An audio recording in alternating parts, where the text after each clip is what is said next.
Danke bafethu, welcome back to Nkuliso Wakho. Breaking news bafethu, again ibhola lase-South Africa likuma-spotlight or kuma-headlines ngey'ndaba ezi-wrong.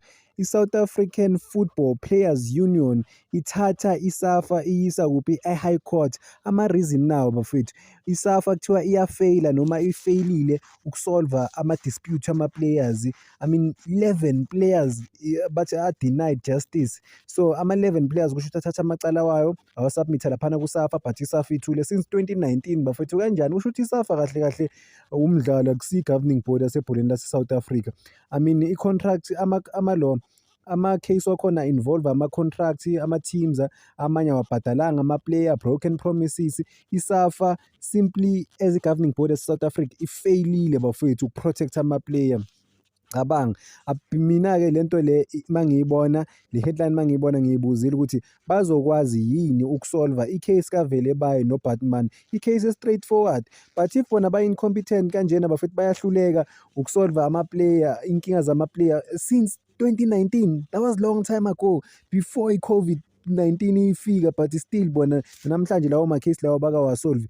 And then kumele sizibuze ama-question ukuthi i-SAFA i-well equipped ukurana ibhola lase-South Africa, because nabo as i-SAFA i-governing body banama-flop amaningi. They can't even pick up i-yellow card kaMokoena. Even i-head of i-SAFA laphana kuboma-president kunama-questions kuthiwa kune-corruption, zonke lezo zinto lezo bafethu. So yeah, i-South African Football Players Union iyo erepresenta ama-players interest of yasebholeni lase-South Africa overall, ayazama ukuprotect ama-player. Yiyo ilona i-players union lena bafethu manje ilwa ne-Cape Town Spurs. Amanye ama-player laphana Cape Town Spurs bawa-blocker, but i-players union i-make sure ukuthi ama-player ayishiya i-Cape Town Spurs. Same Cape Town Spurs labo vele bayo noBatman ababuya khona.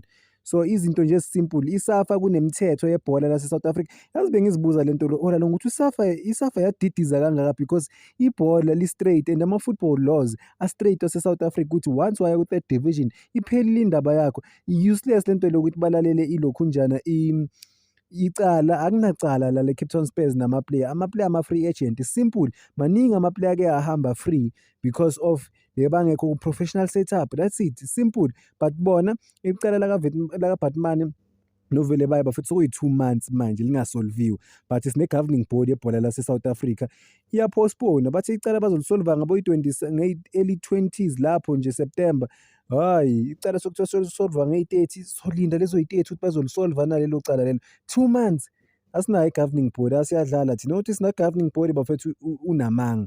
Imagine manje sokuyiwe ema-high court because ama-player, ama-contracts, ama-unpaid salaries. I-SAFA ayinandaba nako konke lokho, kanti gavina liphi ibhola if yona ithi i-governing board yasebholeni lase-South Africa. And obani abasebenza ku-SAFA okumele bahandle wonke lama-matters lawo, ba-make sure kanjani ukuthi ama-player protected? Cause imithetho ikhona isimple, khona u-FIFA Pro, khona u-World Governing Board, khona u-FIFA straight, khona u-arbitration, zonke lezo zinto lezo, but i-SAFA ayiprotect lawo ma-player lawo. Ama-player ayakhala azagijimela kuphi? Ku-Players Union because asubmit amacala wayo laphana ku-SAFA, but up to this day bafethu, is it what 7-6 years later amacala wakasolva kanjani? I mean this is embarrassing from i-SAFA moyibheka into yakhona. That is why I mean mangiloke ngikhuluma ngendaba yaVele bayi noBatman ukuthi why i-SAFA ingasolve. Abanye abantu bathi i-SAFA ayikho indaba, bengicabanga ukuthi abayasho nje, but mangibona lento le namhlanje ngiyasho ukuthi i-SAFA ngempela izosolva kanjani ile nkinga le. Even internally nabo baney'nkinga, and then bazosolva kanjani indaba zama-play. Yingakho ngizibuza ukuthi sinayo i-governing board yebhola e-professional na, and then enye question ukuthi sinayo i-professional setup na yebhola ebheke interest yama-player, or kuyadlalwa nje kubhekwe or kudlalwa ngabantu kubhekwe makwenzakala izinto ezi-right kuphela, then ku-celebrate kubonakala ngathi i-SAFA yenza izinto ezi-right, kanti yenza udoti nje behind the scenes, abanamsebenzi.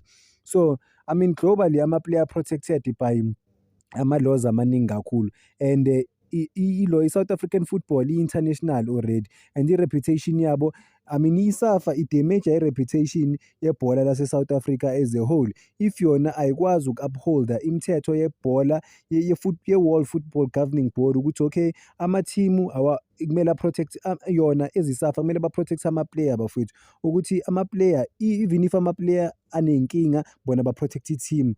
or if i-problem ama-player bazo-protect i-team, if i-team eyinkinga bazo-protect ama-player. But hhayi i-SAFA ayikwenzi konke leyo, ibhuthika ama-player, iy'mpilo zabantu lezi at the end of the day. Nike nayizwaphi lento le kuthiwa 2019 umuntu akakakhokhelwa, inkinga yakhe yaka-2019 isalary yakhe azange ayithole 2019, nanamhlanje lelo cala lelo alikakathethwa laphana ku-SAFA, bayali-ignore nje.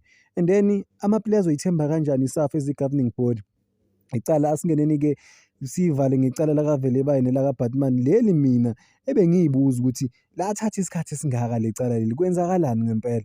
Because i-high profile case, but ithule nje i-SAFA, beyilokhu ithule sonke lesikhathi lesi, akuna-date akunalutho, kuthulekile. Kusho ukuthi abanandaba nabo in terms of ukurana i-SAFA ukuze bayirane to the highest level, nabanye abantu emhlabeni baze babone ukuthi okay, bamodele igame yabo around i-SAFA, babone ukuthi hayibo i-SAFA eSouth Africa iyawenza umsebenzi wabo. But-ke makuphuma izinto ezinje siyabona ukuthi ayikho indaba ye-SAFA, ayikho ngempela.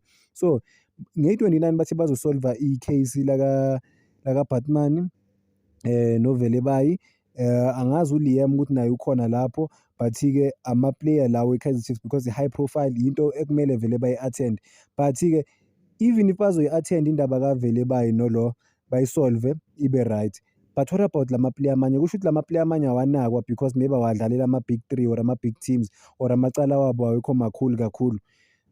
But-ke now if ba-ignore i-Kaizer Chiefs bafethu, the biggest team in the country in terms of everything, fan base, history of i-team, bayi-ignore. What about-ke lama-team lawa amanye anganawo ama-voice, asabayo mhlampe ukukhuluma naku-media, asabayo ukuba all over because asaba ukuthi ey'nkosami bazosicindezela thina, ngelinye ilanga abantu bazosibhlokha, zonke lezo zinto lezo. If they can't solve i-matter ye-Kaizer Chiefs, kusho ukuthi ama-team amancane ayikho-ke indaba yabo bafethu, serious. Indaba ye-SAFA ayikho. Namanje they can't even hold umuntu accountable for lento le yenzeka laphana kuTebogo Mokoena. But we have to move past this, it was a mistake. Amaphutha ayenzeka bafethu, but you don't make a mistake enje. But-ke I mean cabangani bafethu, kuthiwa-ke i-Players Union ithi kunama-11 professional players laphana, amagama abo obvious ngeke uwezwe kuma-headlines because of bazama ukuprotecta everyone. But-ke maybe masese ku-high court isozwa amagama ama-player overall. Yeah, this is sad. Which bring us, before bengithi ngiyayivala ngoVelebayi, isilethela le case leli yayi-SAFA ukuthi mayiseyilwa ne-Players Union, isilethela kuma-cases kaBatuman noVelebayi. Burning question ukuthi if abakwazi ukusolva ama-cases was 6 years 7 years, bazosolva kanjani i-case la 2 months back? Ba-well equipped ukuthi balisolve or bazolisolva ngoba kune-attention eserious ku-Kaizer Chiefs, and then amanye ama-player azothini lama-player lawa nama-case wa-2019 kusolva amacala woVelebayi? Ngoba ama-high profile players, maybe into yakhona i-agent idinga i-attention ukuthi i-SAFA izibonakalise ngempela ukuthi iyasolve iy'nkinga zase-South Africa. I mean ama-situations anje ayasibonisa ngempela ukuthi sinenkinga. If ayikwazi i-SAFA ukubonisa i-leadership ukuthi ikwazi uku-resolve ama-cases kahle nge-transparency bafowethu, the most important thing is transparency. Abantu bakhala ngale nto leyo ukuthi i-SAFA there's something wrong ngayo because there's no transparency. I-SAFA ingazidecide i-case yona ngokwayo, ikhohlwe ama-laws webhola. Why ngisho kanje? Because ama-laws webhola already akhona lapha, kumele bakhiphe ama-books wabo bathi nayi i-law, wena you broke this law, you broke this law. So ukule situation le, that's it. uVelebayi it's about i-contract yakhe, uBatuman noVelebayi it's about i-contract yabo ne-Cape Town Spurs. I-Cape Town Spurs ikhuluma udodi ithi basasene-contract, abana-contract next lapho, invalid because badlala ebholeni elingekho professional. Nanokuthi bayabakweleta futhi ama-signing on fee wabo, abakabakhokheli ezinye iy'mali. So I mean yeah, okay, ithi ngiyibambe la lento le SAFA iyadina i-SAFA nayo, but ithi sibambelane bafowethu, singaze sikhulume kabi, danko bafowethu.